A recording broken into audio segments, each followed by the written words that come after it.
Guys నేనైతే కొత్త study table కొన్నాను, చూపిస్తా. ఇది ఓపెన్ చేస్తున్నా, వచ్చేసింది. ఇప్పుడైతే నేను దీన్ని బాగా సెట్ చేసి చూపిస్తా. గైస్ సెట్ చేస్తున్నా. ఇది ఇలా వచ్చింది.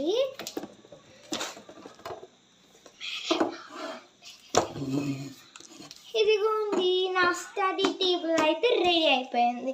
నా స్టడీ టేబుల్ ఎవరికైనా నచ్చితే కామెంట్ బాక్స్లో కామెంట్ చేసేయండి.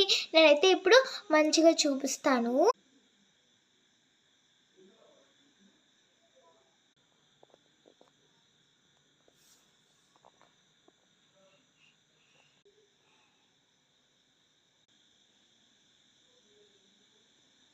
Subscribe for Sasi Ganga channel. Bye.